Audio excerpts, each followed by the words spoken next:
Welcome to the city, part 1.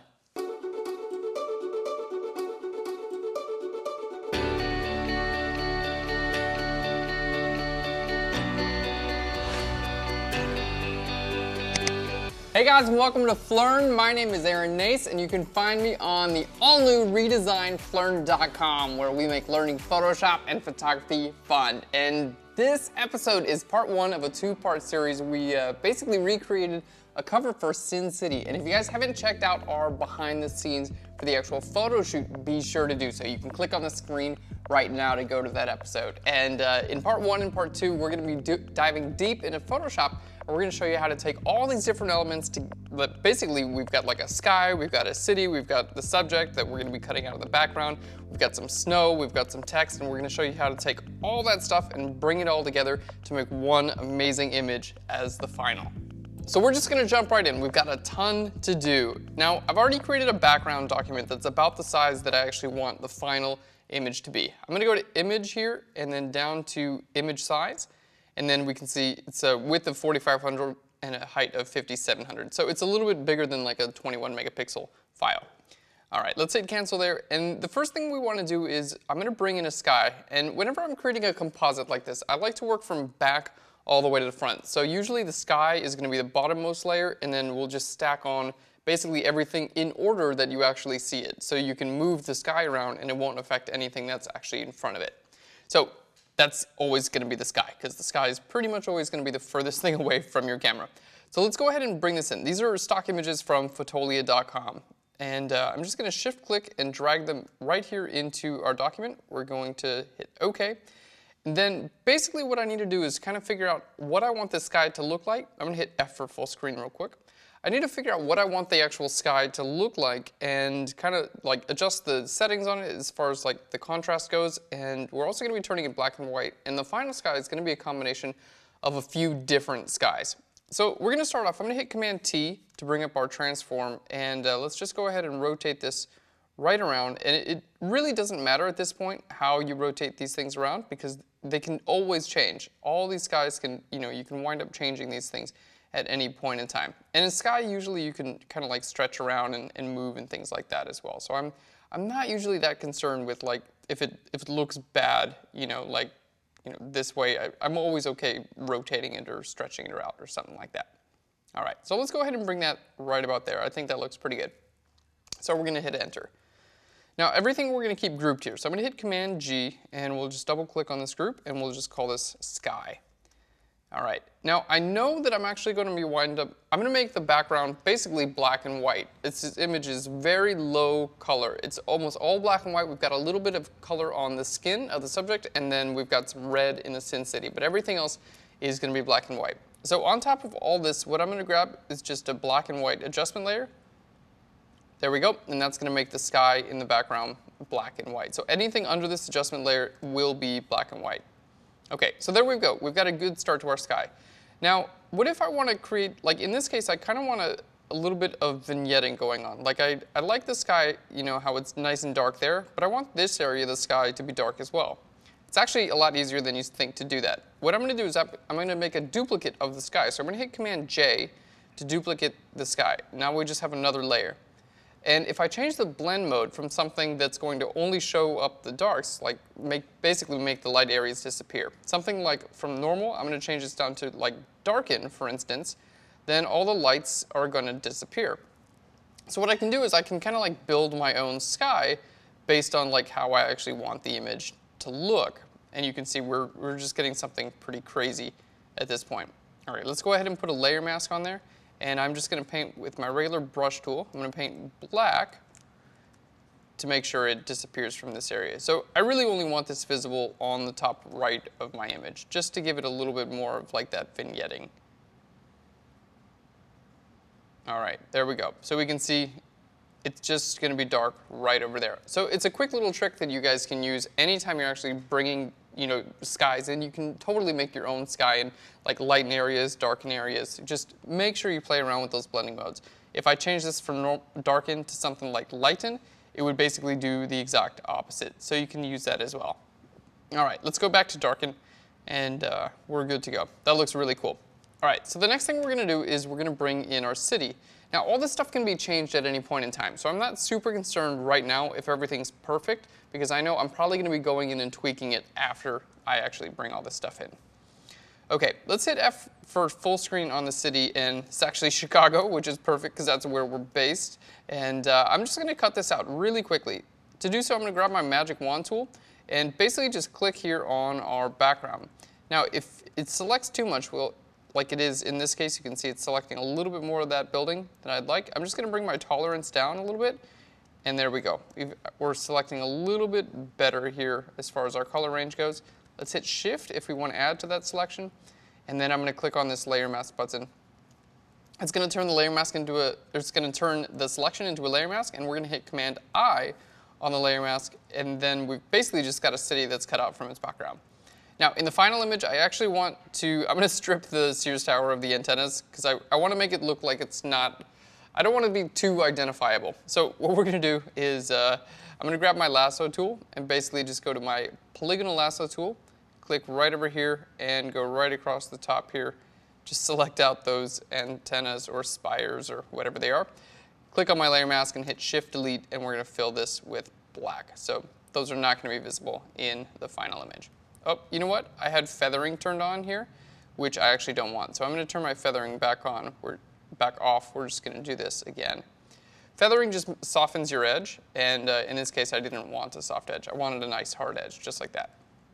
Okay, and there we go. I've stripped the Sears stuff. I'm sure that's like a sin. Everyone who's watching this in Chicago hates me right now, but you'll see in the end image it actually makes a lot more sense. So what we're going to do is I'm going to use my Move tool, and we're going to now hit Shift and click and drag from one image to another, and there we've got our city. So we can go ahead and close down these two backgrounds there. All right, now that's going to go outside of our sky group. I'm going to hit Command G on this, and we're going to call this city. Okay, now I can actually bring my black and white adjustment layer above the city. So I've got my black and white layer, it's above the sky, but if I hold down Command and hit close bracket a couple of times, I'm going to bring it above the city because it's going to make everything that's beneath it black and white, which, by the way, if you are doing this type of compositing and things like that, working in black and white is much easier most of the time than working in color. So that's what I would suggest to start off with. Start off compositing in black and white, and then when you're ready and you're pretty comfortable with that, then switch to color. Okay, so let's go to our city, and I'm going to scale this up quite a ways, but it's going to wind up getting a blur in the end, so I'm not super concerned about actually losing resolution. So to scale it up, we're going to hit Command T. That brings up our transform dialog, and then I'm going to click here on my chain link between our width and our height, and that's going to lock the proportions. And then I can just click on my height right there and start dragging to the right. There we go. And somewhere right around there looks pretty good. And this doesn't, again, it doesn't have to be perfect wherever we place it right now. This is just like getting everything relatively roughed in place. Okay. Now, we're also going to be showing you guys some really cool things you can do with clipping masks. And basically, a clipping mask is something that you can apply in any number of ways. You can use regular layers or adjustment layers, and it's going to make sure that whatever you do on that regular layer or adjustment layer only shows up to the layer it's clipped to. So, for instance, if I were to just create a new layer here, and I grab white with my paintbrush and I start painting around my entire image, including over my backdrop, and then I clip this to the city. You can do that by right-clicking on this layer and going to Create Clipping Mask. You can see now this only shows up where my city is. I can move this layer around, and it's still only going to show up where the city is, which is really great. So we're going to be using these clipping masks a lot. Let's go ahead and delete that, and I'm going to start off, we're going to make an adjustment layer. I'm going to go up to Curves, and I'm going to hit Option-Command-G. That's the keyboard shortcut for the clipping mask. And now, if I make this lighter or darker, you can see it's only going to affect my city, which makes compositing much, much easier. And we're able to add some really cool style to this. So let's go ahead and bring that down in brightness just a bit. Okay, that's looking pretty good. Now, the next thing I want to do, I'm going to create a new layer above that. I'm going to hit Option-Command-G again, so it's going to clip it. And we're going to use our brush tool to paint black at 20 or 30% here. All right. And basically I'm just painting black, and it's only going to show up right over top of my city. And the reason I'm doing this, especially down here towards the bottom, is because I don't want this to distract from my subject. So this is Basically just a way to kind of like reduce the amount of detail here. All right, now I've already made this composite, which is, you know, thank God, right? Because if I didn't know what I was doing right now, this would take a lot longer as a tutorial. So I've already made this image, which really helps out. When I'm actually, you know, making the image for the first time, it's not always clear-cut exactly what I'm going to be doing step by step, right? For a tutorial, I need to know what I'm doing. So this is one of those cases, and this is why I use things like clipping masks and layers and everything like that, because you don't have to always know exactly what you're doing while you're actually in the creative process, right? It totally makes sense that you kind of like figure it out as you go some of the time. All right, which is kind of what I do when I'm actually creating the image for the first time. So in this case, I already pretty much know, but if I was actually working on it, this would be like kind of a little bit more of a trial and error. Okay, that looks pretty good. And let's see, I'm gonna go ahead and darken down my sky just a little bit as well. And all this stuff can be changed. Like if I decide later that I wanna make this, you know, I just darken that out quite a bit. If I decide later I want to make it lighter, I can just lower the opacity of that and not a problem. I can lighten it up, I can change my curves adjustment layer. All of this can be changed at any point in time. So above our sky layer, I'm going to grab a curves adjustment layer as well. All right, just like we did on the city, and I'm going to click on this layer mask and just drag, right here on this adjustment, and I'm going to drag down. And that's going to just make our sky a little darker. Now I can hit Command I on the layer mask for that, which is going to invert the layer mask, and then I can paint white right here on, basically I'm just painting on my background. So I'm deciding where I want this to be visible, and with this I'm just kind of saying like, okay, maybe darken down the sky in those areas. All right, so this looks really good. And we've actually come quite a long way. So we've created our sky in the background, we've turned it black and white, and we've created our city and cut that out as well. So I want to make sure we take care of all of our background elements in today's episode. And then in part 2, we're going to be bringing the subject in and showing you how to do some really amazing things with text as well. So the next thing that I want to do with this image is create some snow that's actually going to create this like really cool atmospheric effect in the photo. And to do so, we're going to create a custom brush to actually make the snow. I'm a huge fan of creating custom brushes because it's not really that hard to do, and you can do an amazing assortment of things with a custom brush. Things like fog, smoke, rain, snow, whatever you want to do, you can do that stuff with a custom brush. So basically, here's how you start off. I'm going to hit Command or Control N to create a new document here, and we're going to size this about 1,000 pixels. All right, there we go. 1,000 pixels by 1,000 pixels. So we're going to get a relatively large brush here. All right, so this is our new document. Now, on a new layer, basically what I'm going to do is just grab my lasso tool, and I want to make something that kind of looks like snow that's actually falling. So looking at references at the original Sin City images, that's kind of like what we're going off of here. Basically just come up with a shape that looks like this. And it does not have to be perfect. Snow falling in front of the camera is not going to be perfect. I'm not going to use snowflakes here. So I'm just going to do something like this and kind of give it a little bit of a jagged edge and, you know, basically just make something that looks like that. Not too difficult. I'm going to hit Shift Delete, and we're going to fill that with black. All right, and then we're going to make another one of these. All right, Shift Delete, fill that with black. Make another little one. The key here, whenever you're doing these things that are like creating atmosphere and whatnot, the key is going to be creating all these little effects that vary in size. So some of these are going to look like they're larger and smaller, closer to the camera, whatever it is. And there we go. Let's just fill this one in.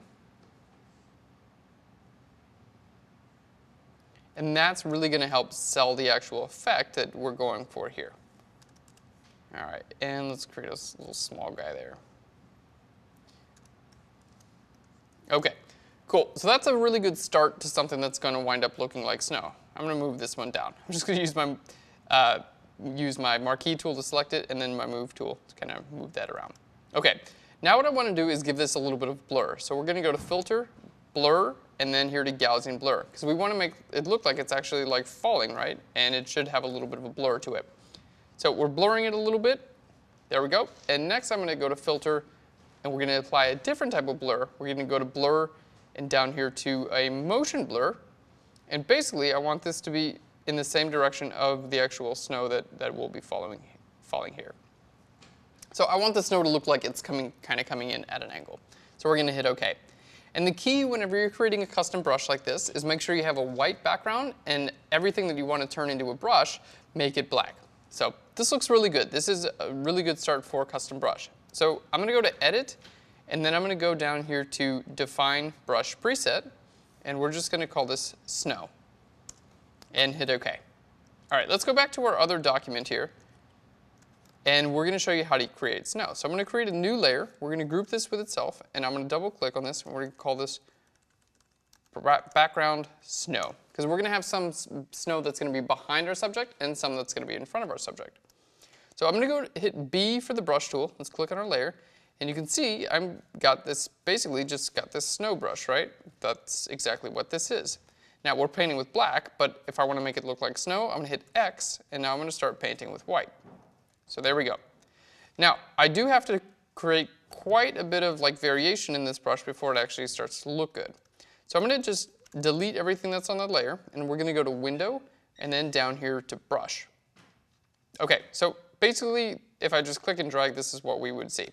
First thing we're going to turn on here is our shape dynamics. I want my size jitter all the way up. So what this means is some of the time when I click this, this is going to be large, and then some of the time it's going to be a little bit smaller. You can see there's quite a bit of variation going on with my actual brush stroke now, which is perfect. All right, the next thing we're going to turn on is our scattering, and I want to turn this way up as well. So it actually makes, like all these different, pieces of snow when I just click and drag around. So it's, instead of just one straight line, it's making a whole bunch of different ones. All right, and the next thing we're going to click on here is our transfer. I'm going to turn our opacity jitter all the way up here. There we go. And what that's going to do is it's basically going to make some of these, let's just clear that, it's going to make some of these more opaque and some of these less opaque, looking like some are maybe farther away from the camera or falling at a faster rate than others. All right, so that's good. And if you look at your little preview window here, you can see that actually starts to look like snow. So what we're going to do now, we've already saved the brush shape. We're going to go ahead and click right here, and I'm going to go to New Brush Preset, and we're just going to call this Snow 1. That looks pretty good. So basically what this does is now I can get back to this exact snow brush with the shape dynamics, the scattering, and the transfer. Those are going to be on when I come back to the brush. All right, so this looks great. Let's go ahead and basically get rid of everything there, and I'm going to make my brush quite a bit smaller now, okay? Because we want this snow to look like it's falling in the background, right? So basically just kind of like painting this around. You know what? And now that I've made it smaller, I'm seeing I need to bring my scattering up a little bit. All right. There we go. And I'm going to bring my spacing up a little bit so these are a little farther spaced apart as well. All right, so this is all snow that's going to be going on around in the background. Now, depending on how you actually make your shapes, your snow is going to look totally different. So if your snow doesn't look exactly like mine, it's not the end of the world, guys. Just make a different snow shape and you'll be fine. So let's make someone that's actually, you know what, we're going to make some that's behind the city. So I'm going to hold down Control or Command and hit the open bracket. That's going to bring that group behind the city. And we're going to really lower down our opacity here, okay? We want this snow to look like it's really, really just kind of like far away and barely visible. All right, let's make another group here above everything. We're going to call this Background Snow 2. All right, and clicking here on your layer, we're going to use the same brush and basically just start painting around and get some of this snow going on.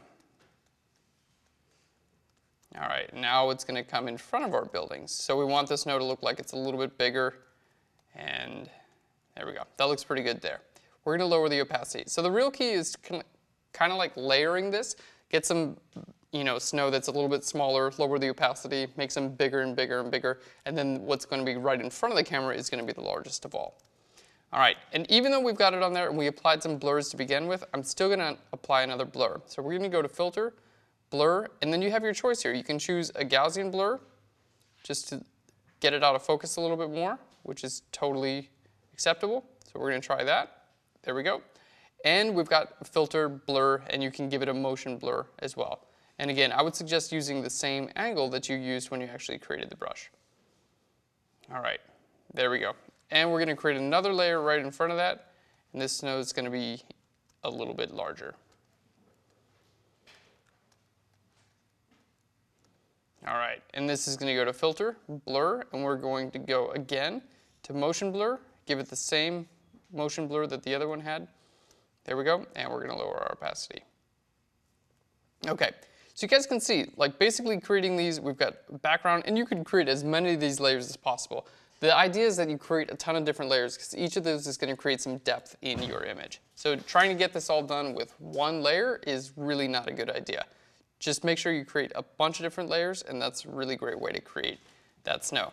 We've created our background and we're pretty much ready to go for our episode. So all we have to do from here on out, we gotta take our subject, cut them out of the background, put them on the image. We're gonna add some style with that as well. We're gonna create some more snow and atmosphere above our subject, and then we're gonna be doing really cool text effects. And all that is in section 2, which we're gonna be bringing you guys tomorrow. Thanks so much for watching Phlearn, guys. I hope you enjoyed part 1 of this episode, learning how to create some really cool things, creating that snow brush. It's really awesome. We're actually providing this on Phlearn.com, so you can download the exact brush we use in this tutorial, and you learn how to create, basically like alter your sky so you can create light areas and dark areas, and then learning about clipping masks, which is really gonna help out when you're creating composite images. If you like what we're doing here at Phlearn, be sure to subscribe to our YouTube channel where you can receive free videos teaching Photoshop and photography every single week. And if you have an idea for an episode, or if you have a comment about today's episode,